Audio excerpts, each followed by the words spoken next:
આપણે આપણા ચેપ્ટરમાં આગળ વધીએ તો લાસ્ટ વિડીયોની અંદર આપણે મજાના કન્સેપ્ટને સમજ્યા હતા.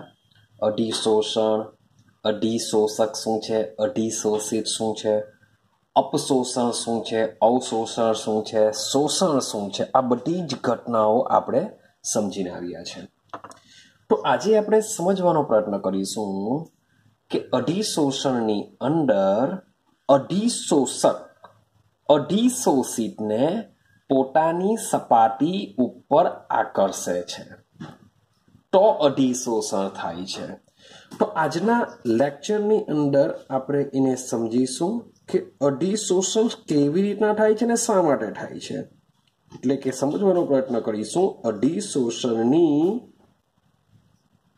ક્રિયા વિધિને સમજીશું. આપણે સમજીશું અધિશોષણની ક્રિયાવિધિ.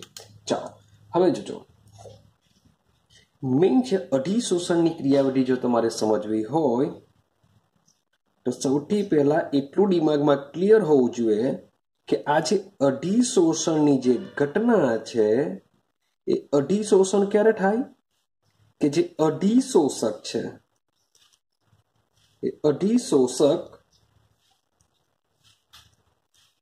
અધિશોષિતને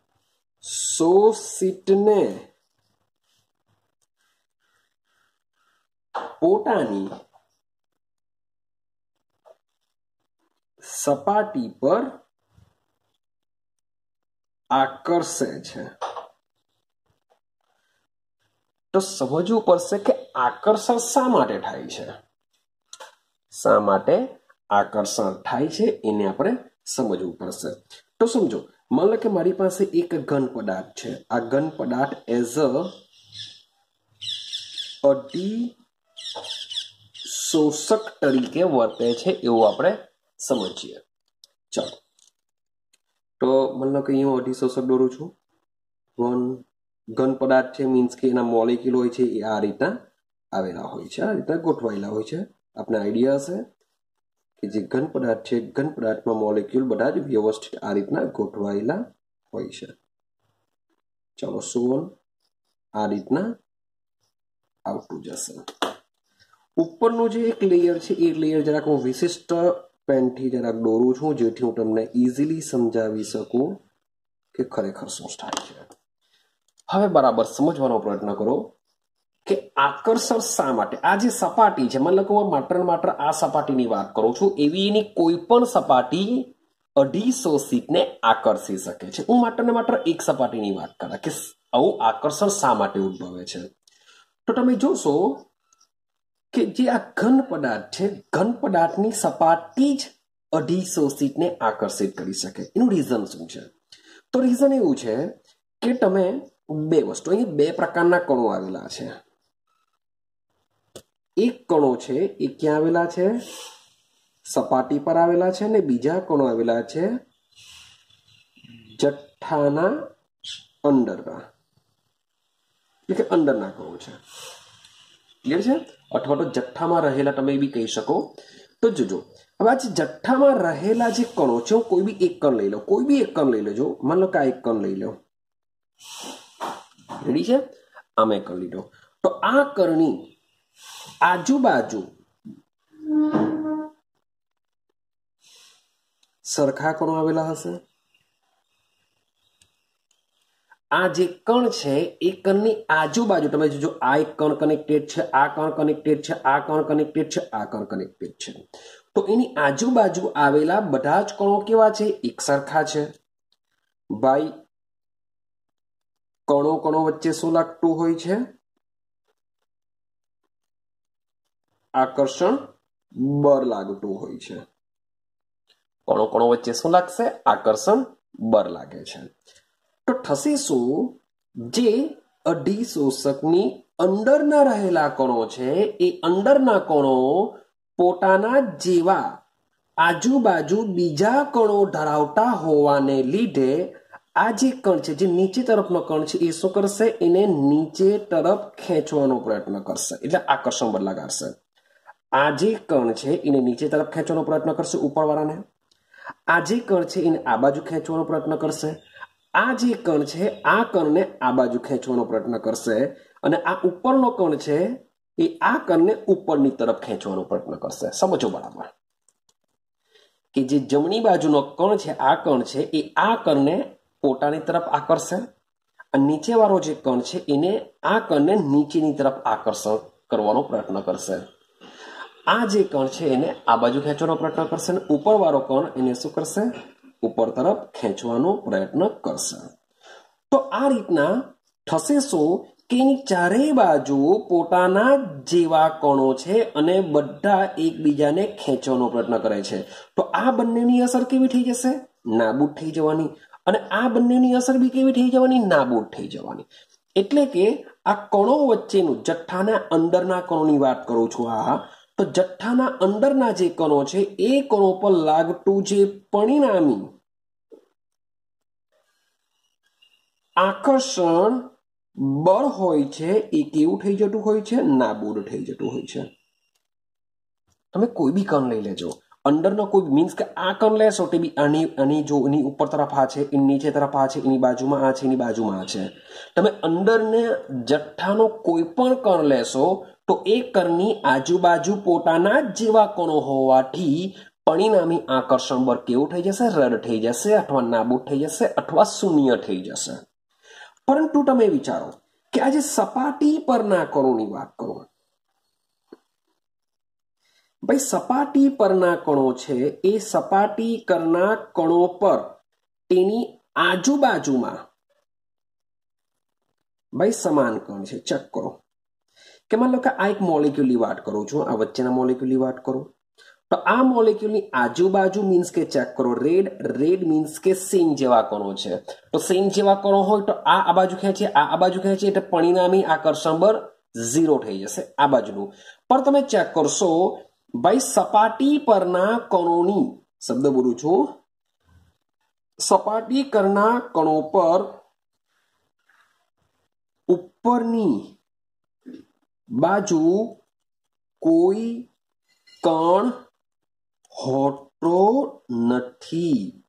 તમે ચેક કરો, મતલબ કે આ કણની કોઈ બી કણ લઈ લો, કોઈ બી કણની ઉપરની બાજુ કોઈ પણ કણ આવેલો હોતો નથી.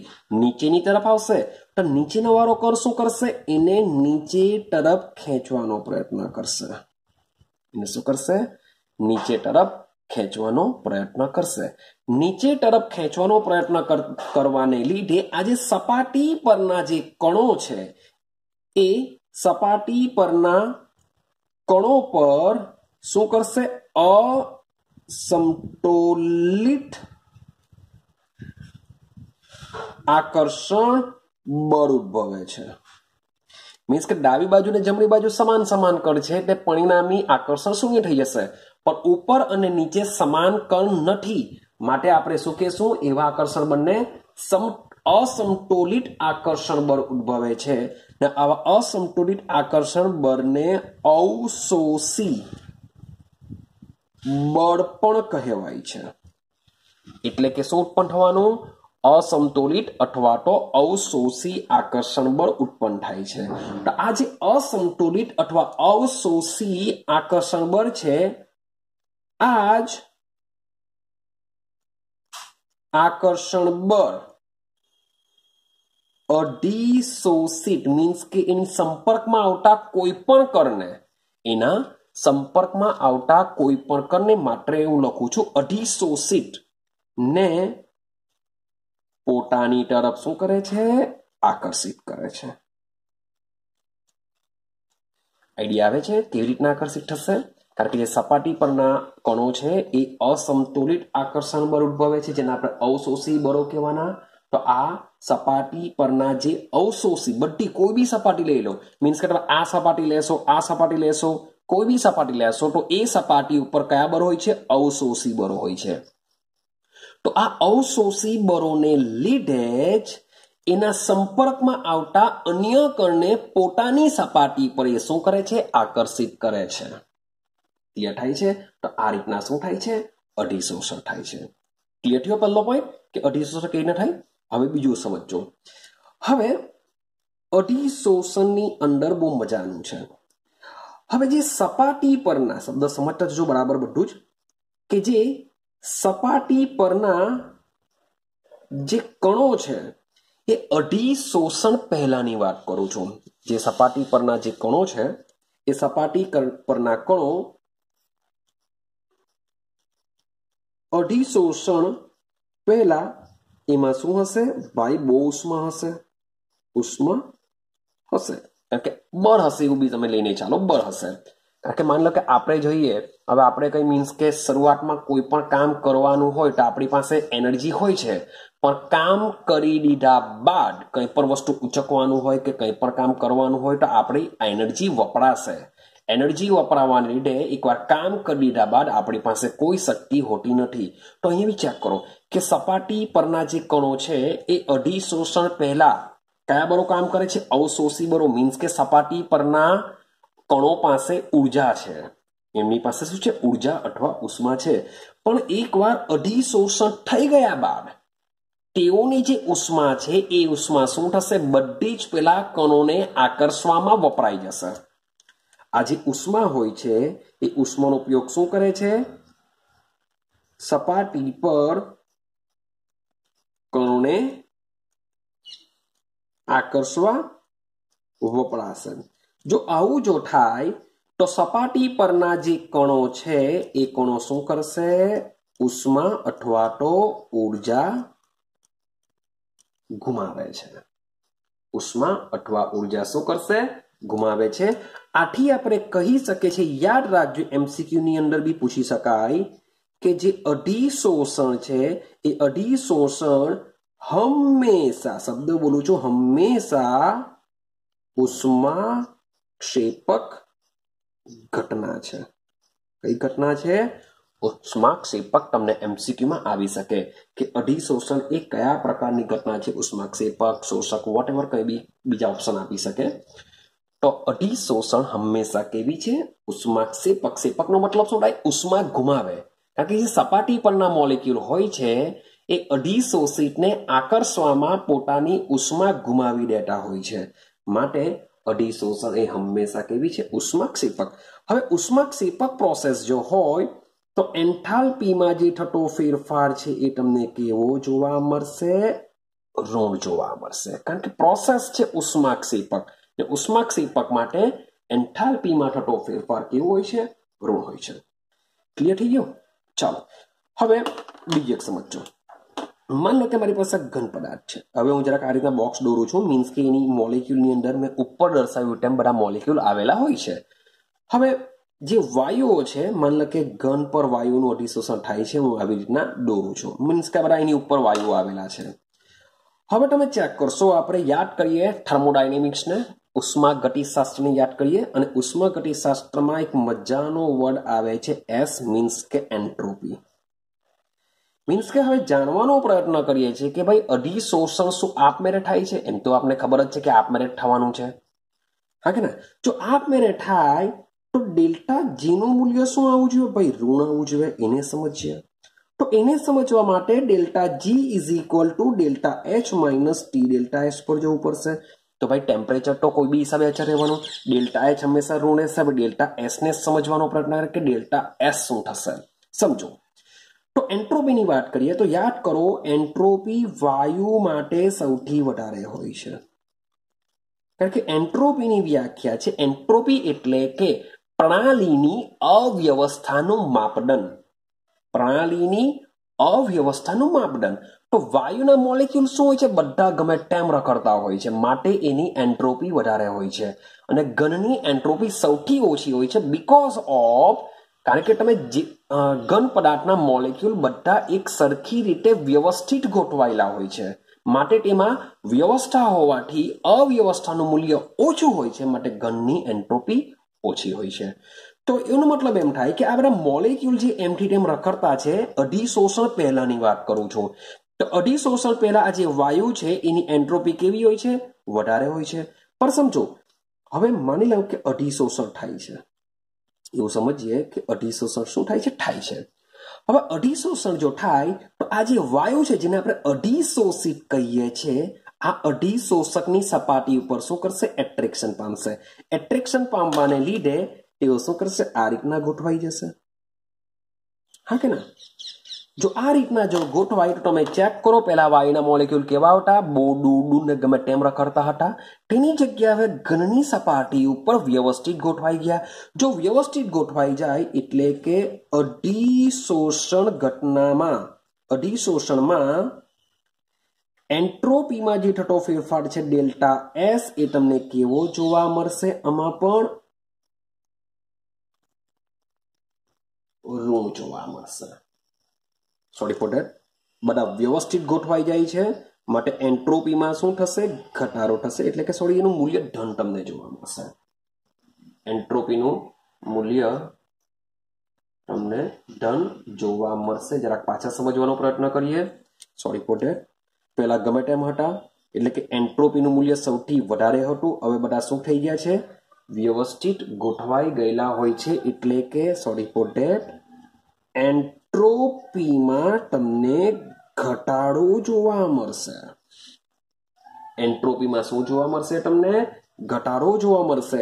માટે આ ડેલ્ટા એસ નું જે મૂલ્ય હોય છે, સોરી ફોર ધેટ, તમને ઋણ જ જોવા મળશે. કારણ કે પહેલા ગમે તેમ હતા, એન્ટ્રોપી કેવી હતી? વધારે હતી. પરંતુ વાયુમાંથી ઘનમાં રૂપાંતર, સોરી ઘનમાં તો નહીં કહી શકાય, પણ એના મોલેક્યુલ મીન્સ કે કેવા થઈ ગયા? બધા વ્યવસ્થિત ગોઠવાઈ ગયા. એટલે કે એન્ટ્રોપીમાં ઘટાડો થયો. ઘટાડો થયો માટે ડેલ્ટા એસ નું મૂલ્ય કેવું આવશે? ઋણ હોય છે. ક્લિયર? તો આ બી એક સેન્ટેન્સ યાદ રાખીશું કે અધિશોષણની ઘટનામાં એન્ટ્રોપીમાં થતો ફેરફાર પણ કેવો હોય છે? ઋણ હોય છે. હંમેશા ઋણ હોય છે. એટલે કે તમે વિચાર કરો કે ડેલ્ટા એચ અને ડેલ્ટા એસ બંને કેવા છે? નેગેટિવમાં જોવા મળશે.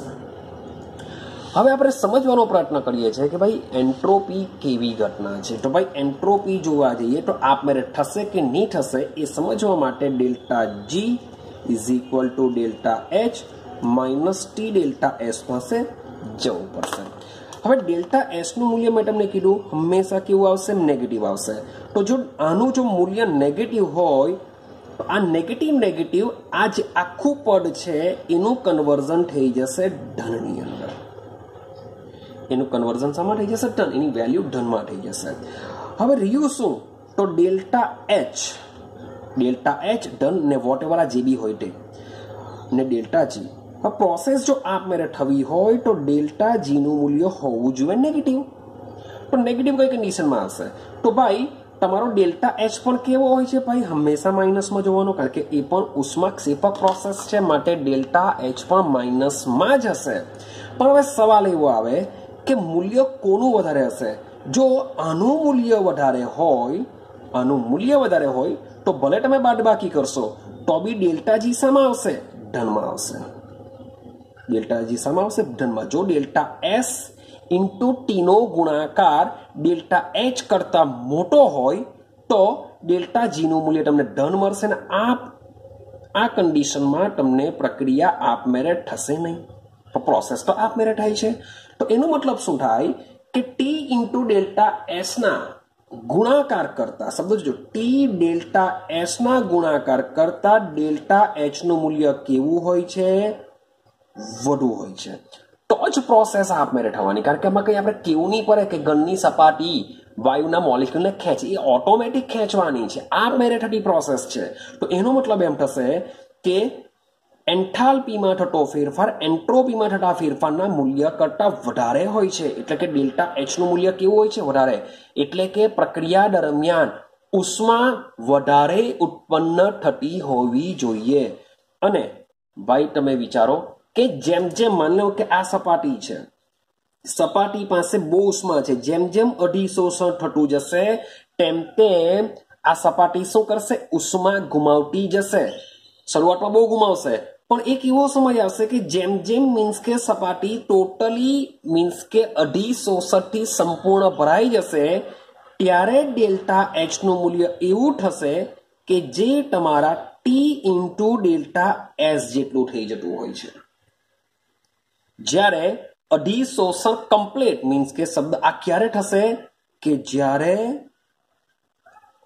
અધિશોષણ પૂર્ણ થઈ જાય. એની જેટલી પણ સપાટી છે એ બધી સપાટી અધિશોષિતથી સંપૂર્ણ ભરાઈ જાય ત્યારે જે અધિશોષણ છે એ અધિશોષણ પૂર્ણ થઈ જાય ત્યારે ડેલ્ટા એચ અને ટી ડેલ્ટા એસ કેવા થઈ જશે? સેમ થઈ જશે. જો સેમ થાય તો delta G minus delta H plus T delta S આ બંને જો ઇક્વલ હશે તો ડેલ્ટા જી ની વેલ્યુ આવી જશે 0. એટલે કે પ્રક્રિયા શામાં આવી ગયેલી કહેવાય? સંતુલનમાં આવી ગયેલી કહેવાશે. એટલે કે ભાઈ રિએક્શન હવે થશે નહીં. એટલે કે મીન્સ કે અધિશોષિત રિએક્શનનો મતલબ થાય અધિશોષિત અધિશોષક ઉપર એટ્રેક્શન પામશે નહીં, કારણ કે એની સપાટી સંપૂર્ણ ભરાઈ ગયેલી છે. હવે જો મે બી કોઈ કારણસર કોઈ એકાદ બે મોલેક્યુલ ઉપર જાય તો વાયુમાંના બીજા મોલેક્યુલ શું કરી શકે છે? ભાઈ નીચે આવી શકે છે. એટલે કે સંતુલન પ્રાપ્ત કરશે. તો આ રીતના અધિશોષણ થતું હોય છે. I hope so. મીન્સ કે બહુ સિમ્પલ છે, થોડુંક સમજવા જેવું છે, લોજિક વાપરવાનું છે તો ક્લિયર થઈ જાય એવું છે. બહુ અઘરી વાત નથી. તો આ રીતના શું થતી હોય છે? અધિશોષણ થતું હોય છે. ક્લિયર છે? ચાલો આપણે નેક્સ્ટ થિયરીને સમજવાનો પ્રયત્ન કરીએ. હવે નેક્સ્ટ થિયરી છે એ મોટે ભાગે તમને એક્ઝામમાં જોવા મળતી હોય છે. તો મીન્સ કે આ ચેપ્ટરની હું તમને આ પહેલી મીન્સ કે એમ બીજું બધું એમસીક્યુમાં ઘણું બધું કામ લાગી શકે તમને. હું એમ તો કહેતો નથી કે ભાઈ પેપર મેં સેટ નથી કર્યું કે હું તમને ટોટલી કહી શકું, પણ મારા એક્સપિરિયન્સ પ્રમાણે જે ક્વેશ્ચન વારંવાર મીન્સ કે યરમાં દેખાય છે એવા ક્વેશ્ચનને હું તમને કહું છું કે આને કોઈ પણ હિસાબે કરજો. હું એમ નથી કહેતો કે આજે તમને કહું છું કે આ બહુ મોસ્ટ આઈએમપી છે, આટલી થિયરી જ કરવાની. ભાઈ મારા હિસાબથી તમને કહું છું કે કોઈ બી હિસાબે આ થિયરી તો કરવાની જ. બાકી તમે જો ગેસિંગ કરવા જશો કે ચાલો ભાઈ આ ચેપ્ટરમાં આટલી આટલી થિયરી કરી જાઉં તો ફેલ થવાના ચાન્સ બી વધી જશે. કારણ કે એ જો થિયરી ન પૂછાય તો તમે ફેલ થઈ શકો છો. કારણ કે તમે એટલું જ કરશો ને એના જ એમસીક્યુ બી આવડવાના, બીજા બધા એમસીક્યુ નહીં આવડશે. તો ભાઈ કરવાનું તો આખું ચેપ્ટર જ છે, પણ જે થિયરી કહેવામાં આવે છે એ ભાઈ તમને ઊંઘમાંથી ઉઠીને પણ લખાવે તો પણ લખાવી જોઈએ, પરફેક્ટલી લખાવી જોઈએ. આઈડિયા આવે છે?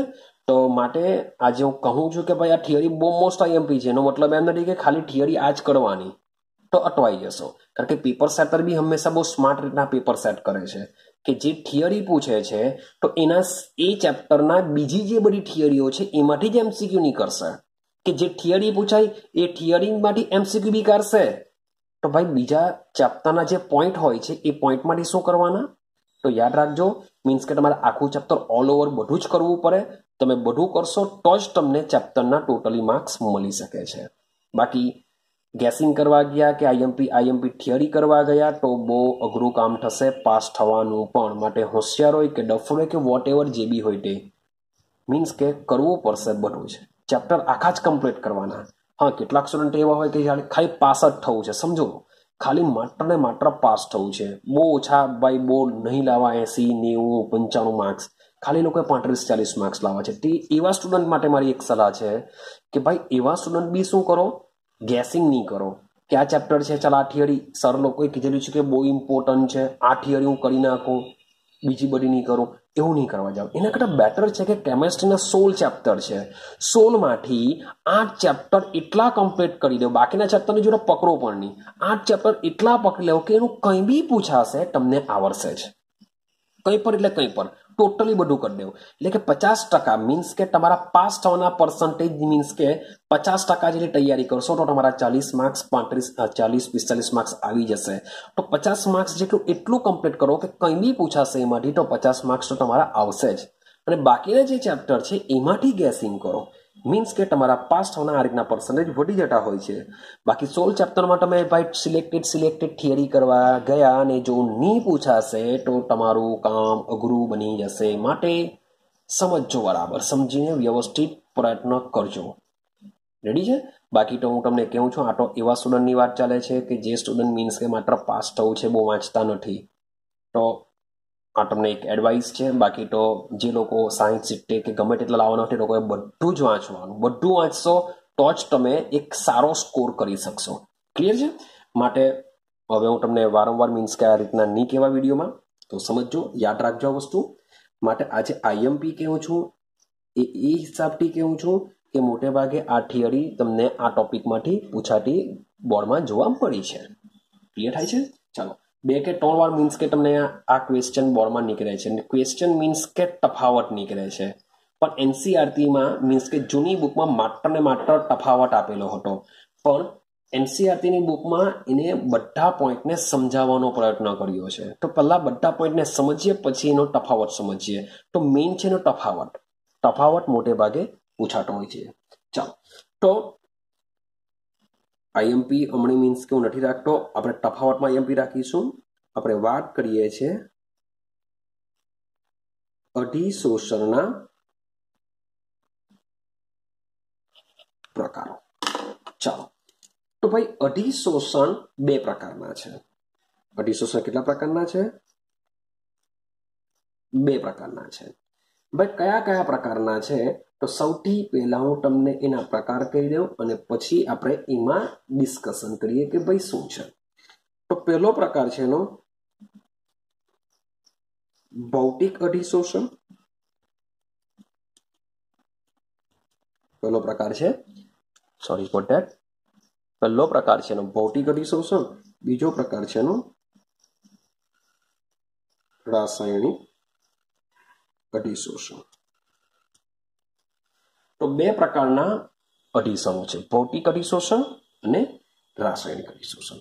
હવે સમજો, તો સીધો જો એમ ક્વેશ્ચન પૂછાય છે કે ભૌતિક અધિશોષણ અને રાસાયણિક અધિશોષણ વચ્ચેનો તફાવત સમજાવો. ભૌતિક અધિશોષણ અને રાસાયણિક અધિશોષણ તફાવત સમજાવો, એ રીતના બેઠો ક્વેશ્ચન નીકળતો હોય છે. તો કોઈ વખત એક ક્વેશ્ચન મીન્સ કે પૂછાયો હતો ફિઝિસોપ્શન. સમજો જો, ફિઝિસોપ્શન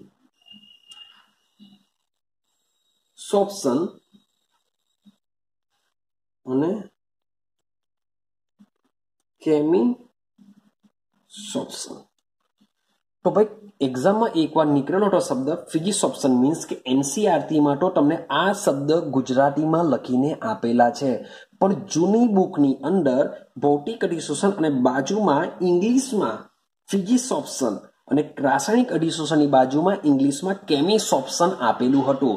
અને બોર્ડવાળાએ પેપરમાં પૂછ્યું હતું કે ફિઝિસોપ્શન અને કેમિસોપ્શન વચ્ચેનો તફાવત સમજાવો. તો ભાઈ છોકરાને ખબર બી નહીં પડી હતી. માટે હું તમને હંમેશા કહું છું કે જે ઇંગ્લિશ વર્ડ હોય છે, મેઇન ટોપિકનો જે ઇંગ્લિશ વર્ડ છે, એ ઇંગ્લિશ વર્ડને બી યાદ રાખવાનું છે, કારણ કે એને ગુજરાતીમાં ટ્રાન્સફર કરીને બી ક્વેશ્ચન નીકળી જતા હોય છે. તો ભાઈ આ વસ્તુ ખબર બી નહીં પડે કે ભાઈ ફિઝિસોપ્શન તો ભાઈ કર્યું જ નથી આપણે કંઈ. માટે ઇંગ્લિશ વર્ડ બી યાદ રાખજો. તો ઓલરેડી તમારી બુકમાં ફિઝિસોપ્શન ને કેમિસોપ્શન એનસીઆરટીમાં આપેલું હતું, પણ જૂની બુકમાં ઇંગ્લિશમાં આખી સ્પેલિંગ આપેલી હતી, એટલે ગુજરાતીમાં લખીને નહીં આપેલું હતું, પણ એક્ઝામમાં પૂછાઈ ગયેલું હતું. ક્લિયર છે? તો આ વસ્તુ તમારે યાદ રાખવાની છે. ચાલો, તો ભૌતિક અધિશોષણ અને રાસાયણિક અધિશોષણ, તો આ અધિશોષણના બે પ્રકારો છે. તો હવે આ બંનેને સમજવાનો પ્રયત્ન કરીએ. જરાક જોજો, વાત કરું છું ભૌતિક અધિશોષણની.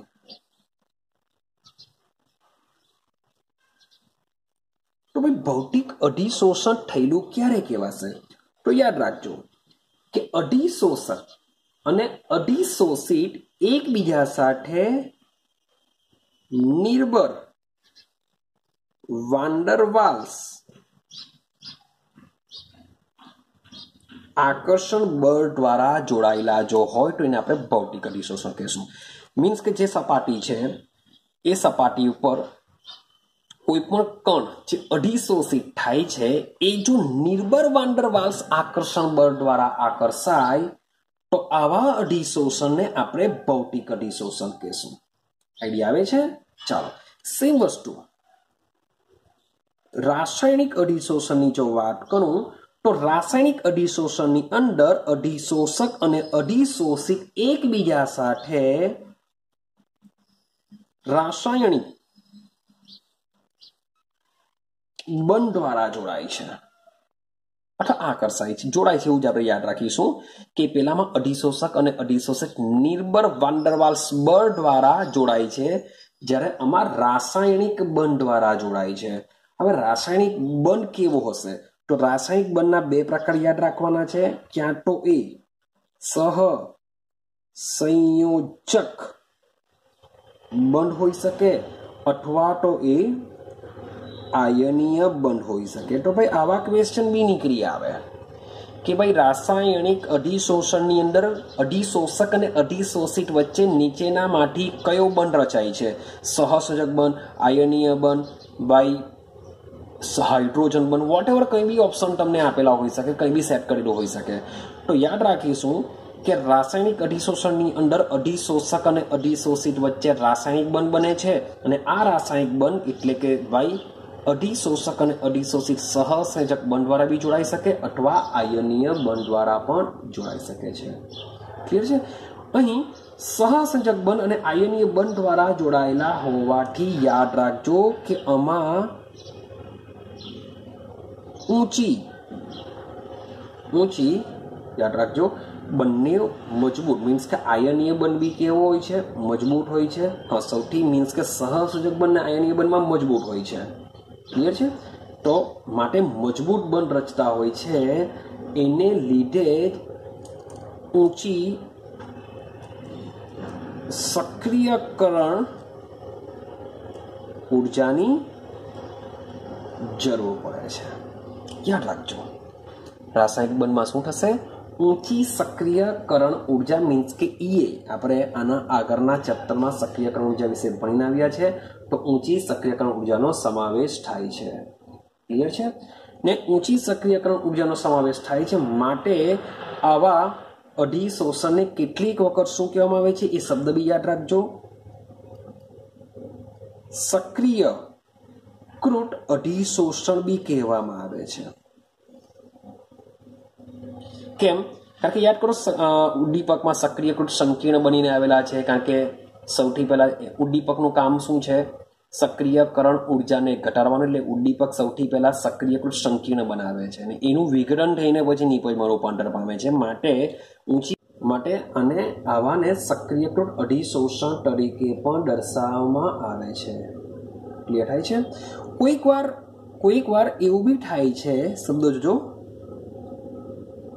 કે આ બંને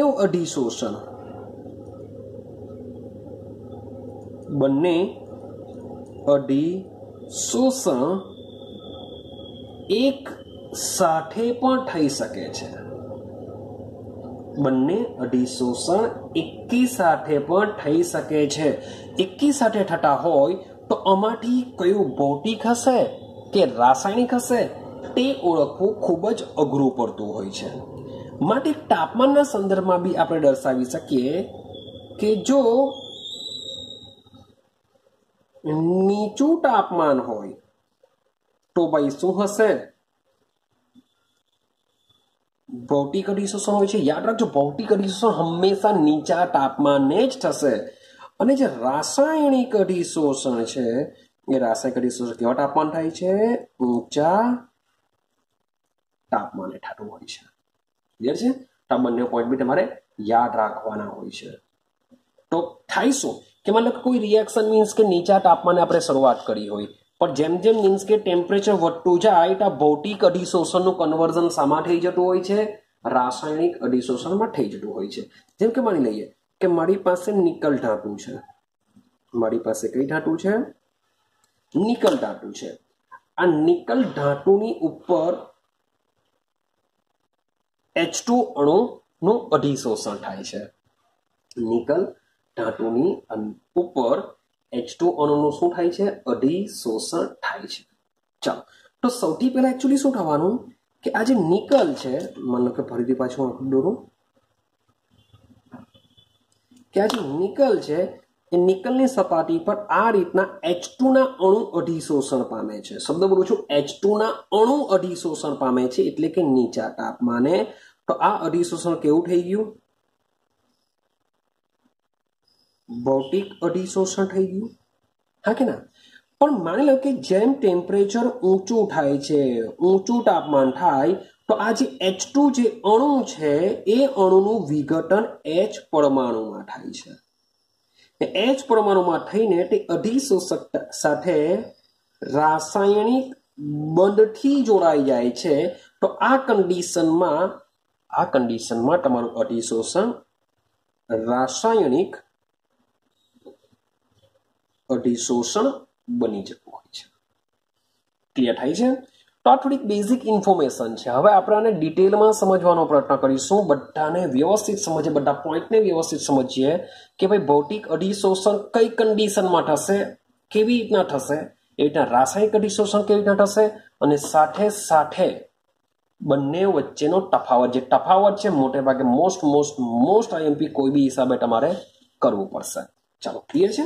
તો હવે આપણે બંનેની મહત્વની લાક્ષણિકતાઓ કહેશું કે ભૌતિક અધિશોષણ કેવી રીતના ખબર પડશે કે આ ભૌતિક અધિશોષણ જ છે, અને રાસાયણિક અધિશોષણ થાય તો કેવી રીતના ખબર પડશે કે આ રાસાયણિક અધિશોષણ છે.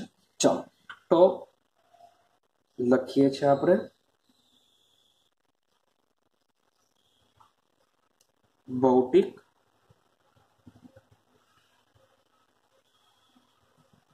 અધિશોષણની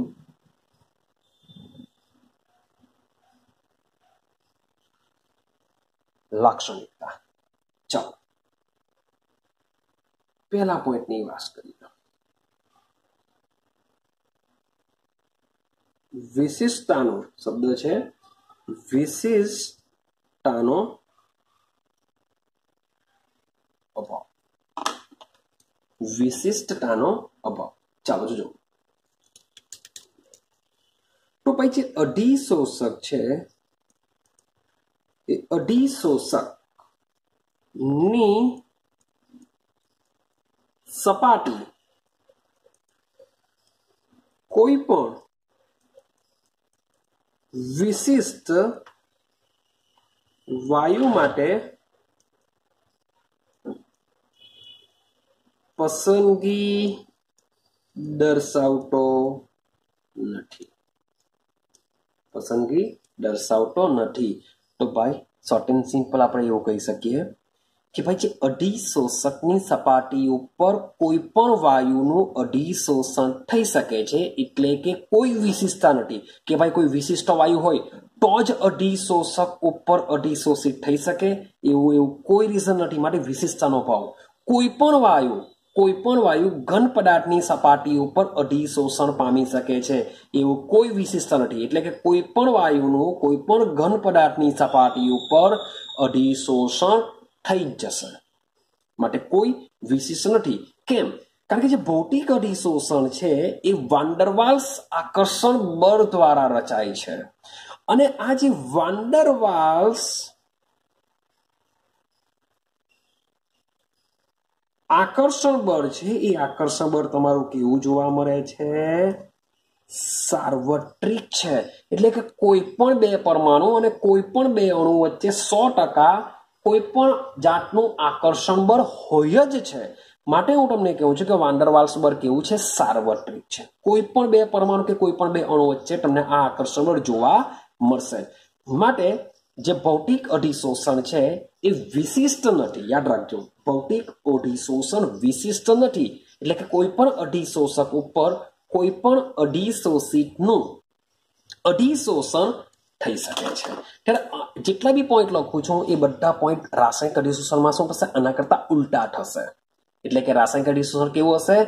વિશિષ્ટ હશે.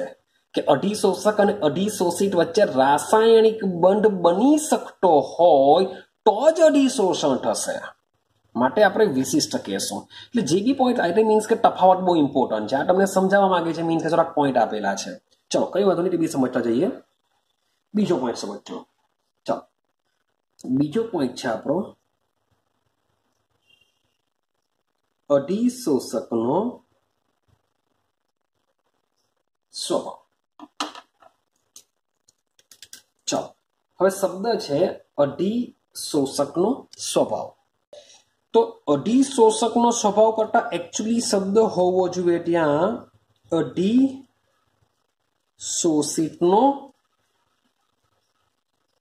સ્વભાવ. કેમ, શા માટે આવું કહું છું? જરાક સમજવાનો પ્રયત્ન કરજો. જોજો ભાઈ, અધિશોષક વડે, અધિશોષક તરીકે હું લઈ લઉં છું ઘન. તો અધિશોષક વડે એટલે કે ઘન વડે અધિશોષિત થયેલો વાયુનો જે જથ્થો છે એ વાયુનો જથ્થો એ વાયુના સ્વભાવ પર આધાર રાખે છે. એટલે કે અધિશોષણ જે થાય છે એ અધિશોષણ અધિશોષક વડે અધિશોષિત થયેલા વાયુના જથ્થાના સ્વભાવ પર આધાર રાખે છે. તો ટોપિક તો આપણો ખરેખર શું થવો જોઈએ? અધિશોષિતનો સ્વભાવ, અધિશોષકનો સ્વભાવ પર નહીં રહેશે. એટલે કે ઘન પદાર્થની સપાટી ઉપર જે બધા બેટોન વાયુઓ હશે એ બેટોન વાયુઓમાંથી કયો વાયુ અધિશોષિત પામશે એ વાયુના સ્વભાવ પર રાખશે. તો સમજો, એક મજાનો પોઈન્ટ છે, આ પોઈન્ટને બરાબર દિમાગમાં ફિટ કરજો. તો સહેલાઈથી શબ્દ બોલું છું, સહેલાઈથી પ્રવાહીકરણ પામતા વાયુઓનું, સહેલાઈથી પ્રવાહીકરણ પામતા વાયુઓનું અધિશોષણ વધુ થાય છે. બસ આ દિમાગમાં આટલું યાદ રાખજો કે જે પણ વાયુનું પ્રવાહીકરણ ખૂબ જ ઇઝીલી થઈ જતું હોય છે એ લોકોનું અધિશોષણ કેવું થાય છે? વધારે થાય છે. તો યાર આપણે જોવું પડશે 11 સાયન્સ, વાયુનું પ્રવાહીકરણ. ને વાયુનું પ્રવાહીકરણની અંદર આવી ગયું હતું ક્રાંતિક તાપમાન. યાદ કરો, ક્રાંતિક તાપમાન, જેને ક્રાફ્ટ ટેમ્પરેચર તરીકે ઓળખતા હતા. ક્રાફ્ટ ટેમ્પરેચર, ક્રાંતિક તાપમાન. તો જેના પણ ક્રાંતિક તાપમાન ઊંચા હશે, શબ્દ બોલું છું, જેના પર ક્રાંતિક તાપમાન કેવા હશે? ઊંચા હશે, એનું પ્રવાહીકરણ ઇઝીલી થઈ જતું હોય છે. જે વાયુના ક્રાંતિક તાપમાન ઊંચા હશે તે લોકોનું પ્રવાહીકરણ શું થાય? ઇઝીલી થઈ જાય, અને જેથી તેઓ અધિશોષક ઉપર વધુ પ્રમાણમાં અધિશોષિત થઈ શકે છે. ક્લિયર થાય છે? તમને એક એક્ઝામ્પલ દ્વારા બી સમજાવવાનો પ્રયત્ન કરેલો છે કે માની લો કે મારી પાસે 1 ગ્રામ સક્રિયકૃત ચારકોલ છે. ચારકોલ એક સારો અધિશોષક છે. મારી પાસે 1 ગ્રામ શું છે? સક્રિયકૃત ચારકોલ છે. હવે એમાં 3 વાયુઓ છે. જો સલ્ફર ડાયોક્સાઇડ SO2, એનું ક્રાંતિક તાપમાન 630 કેલ્વિન છે. અહીંયા લખું છું ક્રાંતિક તાપમાન. ચાલો, SO2 નું કેટલું છે ક્રાંતિક તાપમાન? 630 કેલ્વિન છે. ત્યાર પછી લઈ લઈએ મીથેન. તો મીથેનનું ક્રાંતિક તાપમાન છે 190 કેલ્વિન. ક્લિયર થાય છે? ચાલો, તો આ બેની આપણે કમ્પેરિઝન કરીએ. હજુ બી ત્રીજો લઈ લઈએ, ડાયહાઇડ્રોજન, મીન્સ કે H2 લઈ લઈએ. ડાયહાઇડ્રોજન, એનું ક્રાંતિક તાપમાન છે 33 કેલ્વિન. તો 3 વાયુને જ્યારે આપણે ચારકોલ ઉપર અધિશોષિત કરવાનો પ્રયત્ન કરીશું તો કોનું અધિશોષણ વધારે થશે? તો જેનું ક્રાંતિક તાપમાન કેવું હશે? ઊંચું હશે, તેનું વધુ થશે. તો ભાઈ એનું ક્રાંતિક તાપમાન 630 કેલ્વિન, એટલે કે મિથેન અને H2 કરતા ચારકોલની સપાટી ઉપર SO2 વાયુનું અધિશોષણ કેવું થતું હોય છે? વધારે થતું હોય છે. આઈડિયા આવે છે? ચલો, ત્રીજો પોઈન્ટ સમજો. ભાઈ જે ભૌતિક અધિશોષણ હોય છે એ પ્રતિવર્તીય છે. કેવું છે? પ્રતિવર્તીય છે. પ્રતિવર્તીય મીન્સ કે રિવર્સિબલ હોય છે. કેવું છે? રિવર્સિબલ હોય છે. અને સમજવાનો પ્રયત્ન કરીએ. ચાલો, તો માની લો કે સેમ વસ્તુ મારી પાસે ઘન પદાર્થ છે. મારી પાસે શું છે? ઘન પદાર્થ છે. એ ઘન પદાર્થની સપાટી ઉપર વાયુનું આ છે, વાયુ અધિશોષિત તરીકે વાયુ છે, અધિશોષક તરીકે ઘન છે. આ રીતના અધિશોષણ થયેલું છે. તો આપને આઈડિયા છે કે જ્યારે અધિશોષણ થાય છે, શબ્દ બોલું છું અધિશોષણ, તો આપણે હમણે જ વાત કરીને આવ્યા કે અધિશોષણ હંમેશા કેવું છે? ઉષ્માક્ષેપક છે. ઉષ્માક્ષેપકનો મતલબ શું થાય? ઉષ્મા ઉત્પન્ન કરે. એટલે કે ઘન પ્લસ વાયુ, ઘન પ્લસ વાયુ શું બનાવશે? ઘન ડેશ વાયુ. યાદ છે ને કે અધિશોષણને આપણે આ રીતના અથવા ઊભી લીટી દોરીને દર્શાવી શકીએ, વત્તા ઉષ્મા ઉત્પન્ન કરે છે. આ પ્રોસેસ કેવી હોય છે? રિવર્સિબલ હોય છે, પ્રતિવર્તી હોય છે. મીન્સ કે સપાટી પરનો જે વાયુ છે કોઈ કારણસર ઉપર જો ચાલ્યો જાય તો ઉપરના વાયુ શું કરશે? ફરીથી પાછા નવો કોઈ વાયુ આ ઘન પદાર્થની સપાટી ઉપર અધિશોષણ પામી શકે છે. એટલે કે આ રિએક્શન કેવી હોય છે? પ્રતિવર્તી હોય છે. હવે સમજો, માની લઈએ કે આપણે દબાણ વધારીએ. શું કરીએ? આપણે દબાણ વધારીએ. તો દબાણ જો વધારવામાં આવે, કારણ કે વાયુ આપણી અંદર છે, અધિશોષિત તરીકે વાયુ છે, માટે જો દબાણ વધારવાનો પ્રયત્ન કરીએ તો શું થાય? તો ભાઈ જે અધિશોષિત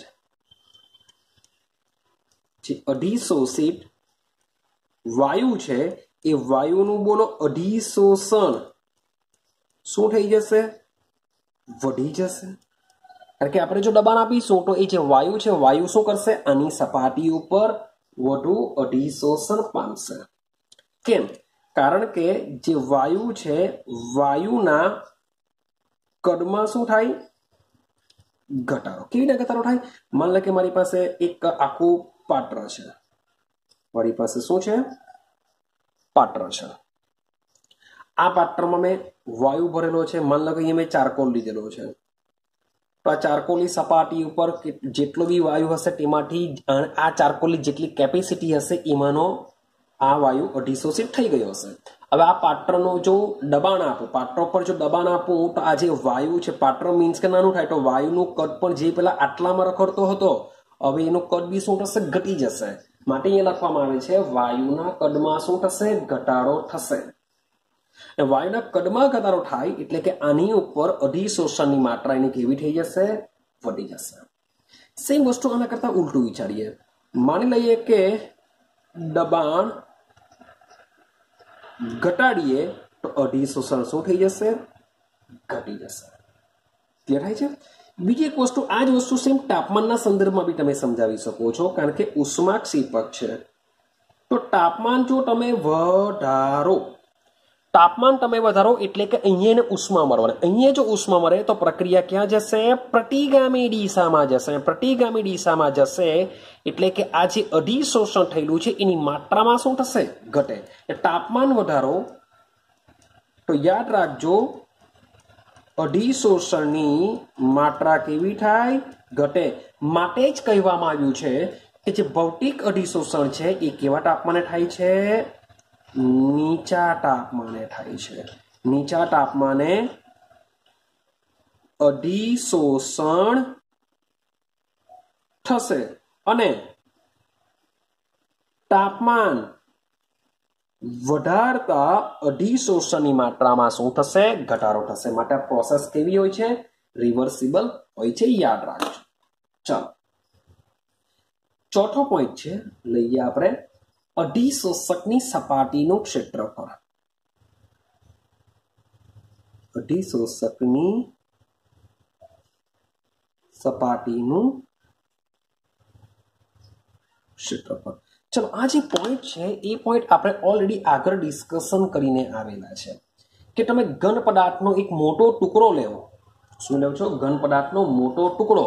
તો એની જેટલી સપાટી હશે એના કરતા જો એ ઘન પદાર્થનો બારીક ભૂકો કરવામાં આવે તો એની સંપર્ક સપાટી ઘણી બધી વધી જશે. એટલે કે અધિશોષણની માત્રા બી શું થઈ જાય છે? વધી જાય છે. માટે શોર્ટ એન્ડ સિમ્પલ યાદ રાખીશું કે ઘન પદાર્થના ટુકડા કરતા તેની દરેલી ધાતુની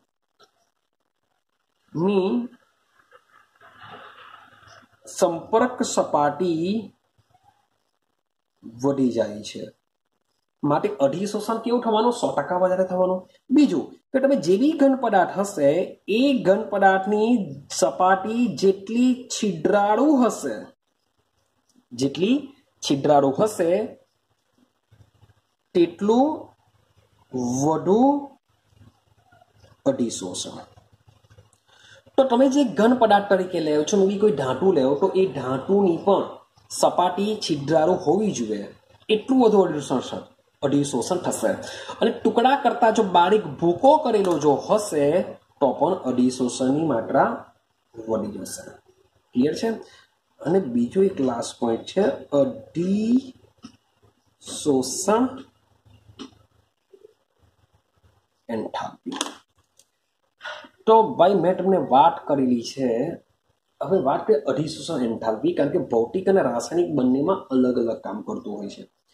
તો અધિશોષણ એન્થાલ્પી તો આપણે હમણાં જ ડિસ્કશન કરીને આવ્યા કે જે અધિશોષણ છે એ ભૌતિક હોય કે રાસાયણિક હોય. અધિશોષણ એક એવી ઘટના છે, ઉષ્માક્ષેપક છે. અધિશોષણ એ ઉષ્માક્ષેપક ઘટના છે. ઉષ્માક્ષેપકનો મતલબ શું થાય કે ઉષ્મા શું કરશે? ઉત્પન્ન કરશે.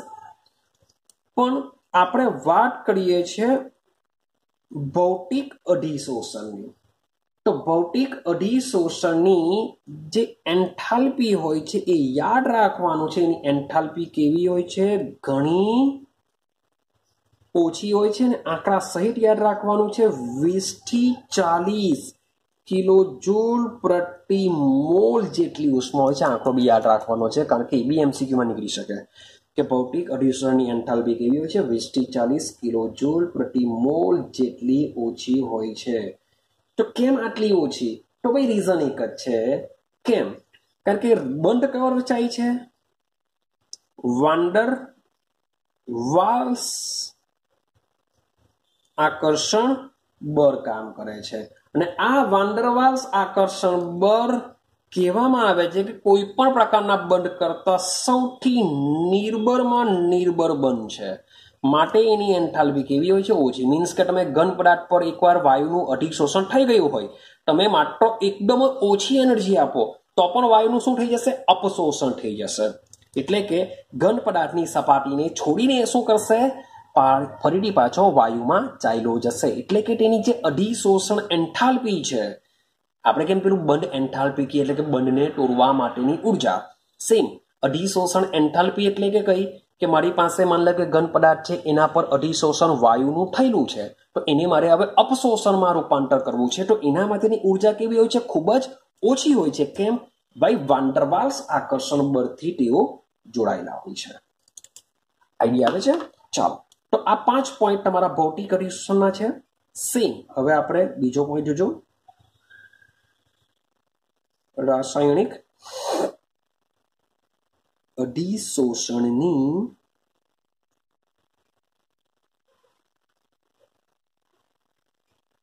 લાક્ષણિકતાઓ. રાસાયણિક અધિશોષણ લાક્ષણિકતાઓ જો મોટે ભાગે શું છે કે ભૌતિક અધિશોષણ કરતા રાસાયણિક અધિશોષણ શું હોય છે? એના કરતા ઉલટું હોય છે અથવા વિરોધી હોય છે.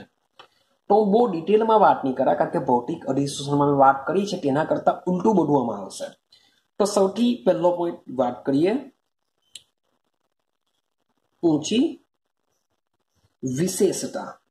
ઊંચી વિશિષ્ટતા. ઓકે, ચાલો. તો મેં તમને આગળ વાત કરીને આવ્યો કે ભાઈ આ રાસાયણિક અધિશોષણની અંદર અધિશોષક અને અધિશોષિત વચ્ચે કયો બંધ બને છે? રાસાયણિક બંધ બને છે. તો સીધી સિમ્પલ વસ્તુ છે કે જેમાં અધિશોષક અને અધિશોષિત વચ્ચે જો આ બંધ રચાતો હોય તો જ રાસાયણિક અધિશોષણ થઈ શકે છે. મીન્સ કે સિલેક્ટિવિટી છે, વિશિષ્ટતા ધરાવે છે કે બધા જ વાયુઓ ઘન પદાર્થની સપાટી ઉપર રાસાયણિક બંધ બનાવી શકતા નથી. હા, ભૌતિક અધિશોષણ મીન્સ કે થઈ શકે છે, પણ રાસાયણિક અધિશોષણની અંદર અધિશોષક અને અધિશોષિત વચ્ચે 100% રાસાયણિક બંધ રચાવવો જોઈએ. જો રાસાયણિક બંધ રચાતો ન હોય તો રાસાયણિક અધિશોષણ થઈ શકતું નથી. એક્ઝામ્પલ તરીકે લઈ લો, મોટે ભાગની જે ધાતુઓ હોય છે, મોટા ભાગની ધાતુઓ, તો મોટા ભાગની ધાતુઓને જો હવામાં ખુલ્લી રાખવામાં આવે તો તેમાં તેની સપાટી ઉપર ઓક્સાઇડનું પડ રચાઈ જાય છે. તો આ ઘટના કઈ થઈ ગઈ? રાસાયણિક અધિશોષણ. જેમ કે એલ્યુમિનિયમ છે, મતલબ કે એલ્યુમિનિયમની સપાટી ઉપર છે, તો એલ્યુમિનિયમની સપાટી ઉપર જો ઓક્સિજન જો આવી જશે, કેમ આવી જશે? કારણ કે આની સપાટી ઉપર કઈ ઘટના થશે? Al2O3 પ્રકારનો ઓક્સાઇડ રચાઈ જતો હોય છે, એટલે કે રાસાયણિક બંધ રચાતો હોય છે. તો આવા અધિશોષણને શું કહેશું? રાસાયણિક અધિશોષણ કહેશું. ક્લિયર છે? તે જ પ્રમાણે ભાઈ સંક્રાંતિ ધાતુઓ લઈ લો. તો આ જે સંક્રાંતિ ધાતુઓ છે તેના ઉપર ડાયહાઇડ્રોજનનું પડ રચાઈ જાય છે. શું રચાઈ જાય છે? ડાયહાઇડ્રોજનનું પડ. કારણ કે સંક્રાંતિ ધાતુઓ હાઇડ્રોજન સાથે સંયોજાઈને તેમના હાઇડ્રાઇડ બનાવી દે છે, માટે રાસાયણિક બંધથી જોડાય છે. માટે ક્લિયર કરી દેજો કે જે પણ અધિશોષક હશે ને એ અધિશોષિત વચ્ચે રાસાયણિક બંધ મીન્સ કે આ લોકો જો આવી રીતના રાસાયણિક બંધ બનાવે છે, અહીં બી સંક્રાંતિ ધાતુ હાઇડ્રોજન સાથે સંયોજાઈને રાસાયણિક બંધ બનાવે છે. તો જો રાસાયણિક બંધ બનતો હોય તો જ રાસાયણિક અધિશોષણ થઈ શકે છે. માટે કેવું છે? વિશિષ્ટતા ધરાવે છે. બધી જ વાયુ બધી જ ધાતુ ઉપર આવું કરી શકતી નથી. ક્લિયર છે? તો જે ધાતુની સક્રિયતા વધુ હોય છે એ લોકો જ શું કરી શકે છે? રાસાયણિક બંધ બની શકે છે. એવું બી કહી શકીએ કે જે ખૂબ જ સક્રિય ધાતુઓ હોય છે એ ધાતુઓ જ શું કરી શકે છે? રાસાયણિક બંધ બનાવવાની ક્ષમતા વધુ ધરાવી શકે છે. યાદ રાખજો. આ એટલે કે સિલેક્ટિવિટી છે. પહેલામાં કોઈ સિલેક્ટિવિટી નહીં હતી, આમાં સિલેક્ટિવિટી છે. બીજું છે કે ભાઈ આ જે રિએક્શન છે અપ્રતિવર્તી છે. પેલામાં આપણે વાત કરીને આવીએ કે પ્રોસેસ કેવી હોય છે? રિવર્સિબલ હોય છે. રિવર્સિબલ એટલે કે માની લો કે ઘન પ્લસ વાયુ, પેલામાં આપણે બંને તરફ ટીની નિશાની મૂકેલી હતી. આઈડિયા તમને બતાવી દઉં. આ રીતના આપણે ટીની નિશાની મૂકેલી હતી કારણ કે રિવર્સિબલ છે. જ્યારે અપ્રતિવર્તી રિએક્શનની અંદર માત્ર વન વે રિએક્શન છે, ઘન ઓબ્લિક વાયુ પ્લસ ઉષ્મા. હા, પ્રોસેસ તો 100% ઉષ્માક્ષેપક જ હશે, એમાં કોઈ પ્રોબ્લેમ નથી. તો પ્રોસેસ તો ઉષ્માક્ષેપક જ છે. પણ થવાનું શું કે રાસાયણિક અધિશોષણની અંદર આ જે ઘન અધિશોષક જે અધિશોષિત અથવા અધિશોષિત જે અધિશોષક ઉપર અધિશોષણ પામે છે એ રાસાયણિક બંધ દ્વારા જોડાય છે. શાના દ્વારા જોડાય છે? રાસાયણિક બંધ દ્વારા જોડાય છે. એકવાર રાસાયણિક બંધ બની ગયા બાદ એ અણુ એ સપાટી ઉપરથી જઈ શકવાનો નથી. એકવાર બંધ બની ગયો તો બની ગયો. કારણ કે વાન ડર વાલ્સ બર નિર્બળ છે, માટે ભાઈ સંતુલન શક્ય છે, પણ રાસાયણિક બંધ મજબૂત છે. વાન ડર વાલ્સ બર કરતા તો ખૂબ જ મજબૂત છે. આયનીય બંધ સૌથી હમણાં સુધીમાં સૌથી મજબૂત, પછી સહસંયોજક બંધ આવશે. તો આ બંને બંધ રચાય છે, માટે આ પ્રોસેસ રિવર્સિબલ હોતી નથી. અહીં આવે છે. અને પાછું કે આ રાસાયણિક અધિશોષણમાં જે સક્રિયકરણ ઉર્જા હોય છે એ ખૂબ જ વધારે હોય છે. ક્લિયર થાય છે? આ ખૂબ જ ઊંચી સક્રિયકરણ ઉર્જાની જરૂર પડતી હોય છે. અને એકવાર ઊંચી સક્રિયકરણ ઉર્જા આવે તો જ આ રિએક્શન થશે. રિએક્શન થઈને મજબૂત બંધ બની જશે, જેને લીધે આ પ્રોસેસ રિવર્સિબલ હોતી નથી. ઓકે, ચાલો બહુ ડિટેલમાં હું વાત નથી કરતો. ત્રીજા પોઈન્ટની વાત કરીએ. ભાઈ સપાટીનું ક્ષેત્રફળ વાત કરીશું. સપાટીનું ક્ષેત્રફળ.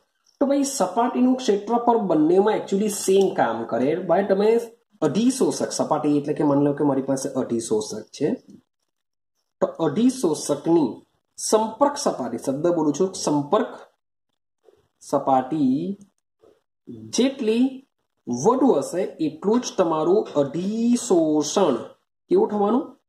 વધે. માની લો કે આટલો ટુકડો છે, એની કમ્પેરિઝનમાં આટલો ટુકડો છે, તો ભાઈ આના કરતા આની સંપર્ક સપાટી વધારે છે, તો આની ઉપર અધિશોષણ વધુ થવાનું. એ તો ભૌતિક હોય કે રાસાયણિક હોય, બંનેમાં સંપર્ક સપાટી મીન્સ કે વધે તો અધિશોષણની માત્રા વધવાની છે. તો એ તો બંનેમાં કોમન છે. ચાલો ત્યાર પછી આગળ વાત કરીએ. લાસ્ટ પોઈન્ટ લઈએ, અધિશોષણ એન્થાલ્પી. યાદ કરો પેલામાં વાન ડર વાલ્સ બળ રચાય છે, વાન ડર વાલ્સથી જોડાય છે, માટે તેની અઢી શોષણ એન્થાલ્પી 20 થી 40 કિલો જૂલ પ્રતિ મોલ છે, કારણ કે ઓછી જોવી જોઈએ, કારણ કે વાન ડર વાલ્સ બળ છે, નિર્બળ છે. પણ આમાં તો આયનીય અથવા સહસંયોજક બંધથી રચાય છે.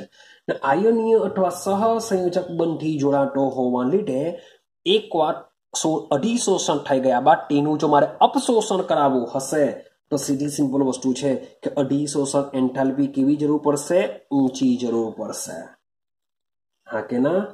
કારણ કે રાસાયણિક બંધથી જોડાય છે અને તે પણ કેટલું?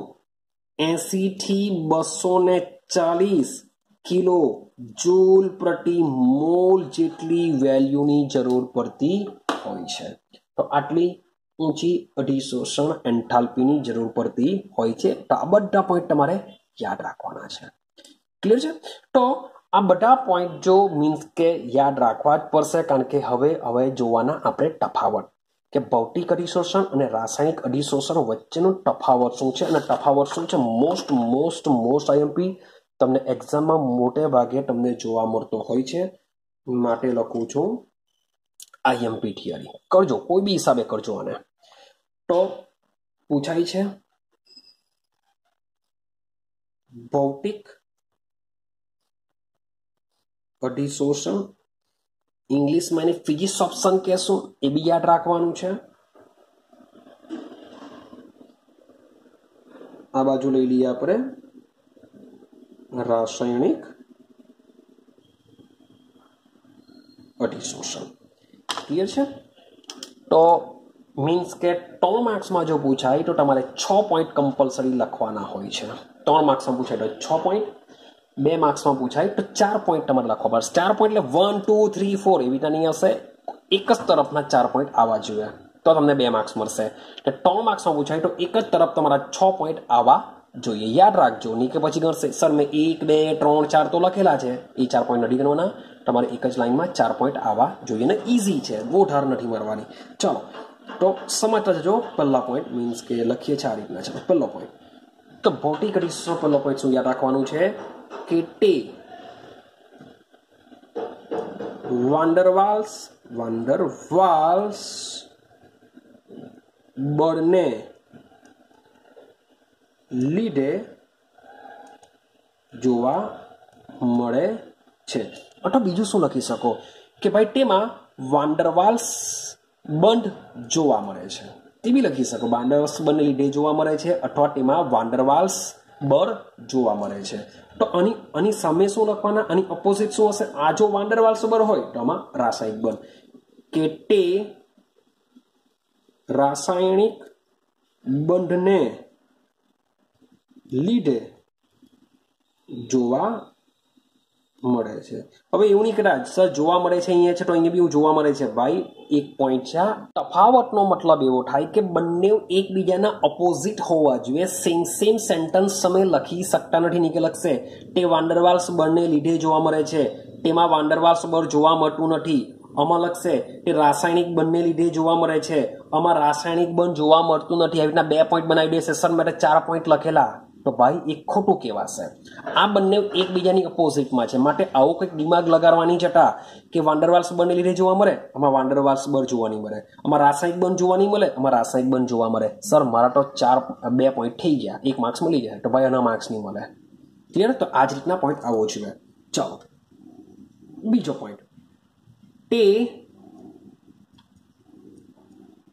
વિશિષ્ટ નથી.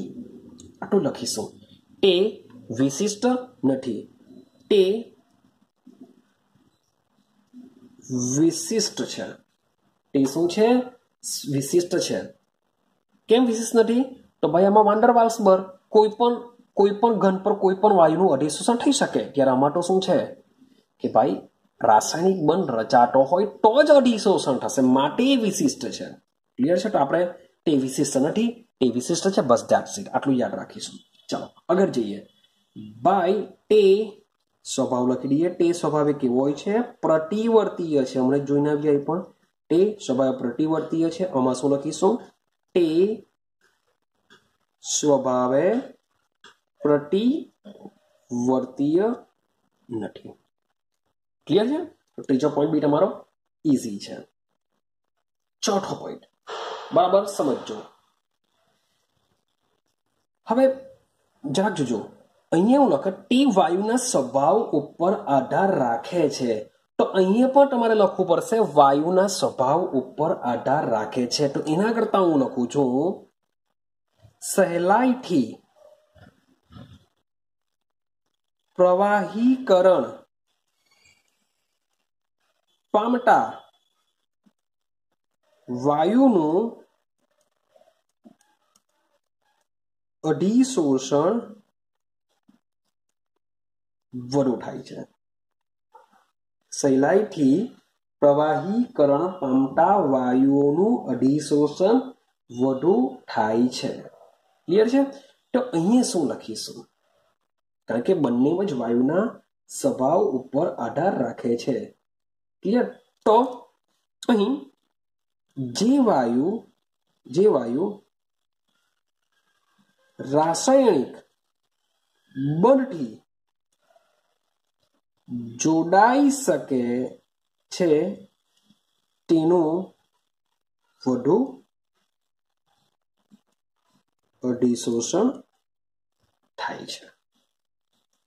કે જે વાયુ રાસાયણિક બંધ બનાવી શકે તો જ રાસાયણિક અધિશોષણ થઈ શકે છે, બાકી અધિશોષણ થવાનું નથી. ચાલો, હવે પાંચમો પોઈન્ટ છે, આપણે એન્થાલ્પી વિશે લેશું કે નીચી અધિશોષણ